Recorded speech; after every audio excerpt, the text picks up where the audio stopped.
అందరికీ నమస్కారం. నా పేరు ఎన్నింద్రాణి. నేను 3వ తరగతి చదువుతున్నాను. మన శరీరంలో 5 జ్ఞానేంద్రియాలు ఉంటాయి. అవి కళ్ళు, ముక్కు, చెవులు, నాలుక, చర్మం. ఇప్పుడు వీటి గురించి తెలుసుకుందాం. అందరికీ నమస్కారం. నా పేరు కే మోక్షిత. నేను 2వ తరగతి చదువుతున్నాను. నేను ఎప్పుడు కన్ను గురించి చెబుతాను. అందరికీ 2 కళ్ళు ఉంటాయి. మనం చూడడానికి కళ్ళు ఉపయోగపడతాయి. కళ్ళు లేకపోతే మనం ఏమీ చూడలేము, ఏ పనులు చేయలేము. కళ్ళను జాగ్రత్తగా కాపాడుకోవాలి. ఎక్కువగా టీవీ, సెల్ ఫోన్ చూడరాదు. నా పేరు కే నాగదీక్ష. నేను 3వ తరగతి చదువుతున్నాను.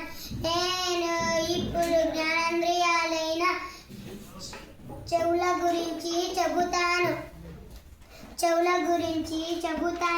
ప్రతి మనిషికి 2 చెవులు ఉంటాయి. చెవులు జాగ్రత్తగా పెట్టుకోవాలి. చెవులు పిన్నులు, బల్పాలు, రాళ్ళు పెట్టుకోవరాదు. చెవులు వినడానికి ఉపయోగపడతాయి. ఎక్కువ శబ్దాలు వచ్చినప్పుడు చెవులు మూసుకోవాలి. అందరికీ ధన్యవాదాలు. అందరికీ నమస్కారం. నా పేరు టి సుదీపు. నేను 2వ తరగతి చదువుతున్నాను. నేను ముక్కు గురించి చెబుతాను. ముక్కులో బలపాలు, పెన్నులు పెట్టుకోకూడదు. ముక్కు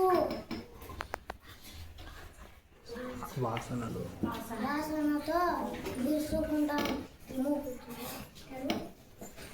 నా పేరు కే సందీప్. నేను 3వ తరగతి నేను ఇప్పుడు నాలుక గురించి చెబుతాను. నాలుకతో మనము వేడి చల్లని పదార్థాలు తింటే నాలుక పాడవద్దు. అందుకే నాలుక జాగ్రత్తగా కాపాడుకోవాలి. చర్మం మన శరీరం అంతా వ్యాపించి ఉంటుంది.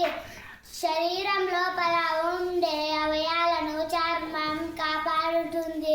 చలి నుండి, ఎండ నుండి చర్మం రక్షిస్తుంది. చర్మాన్ని జాగ్రత్తగా పెట్టుకోవాలి. అందరికీ ధన్యవాదాలు.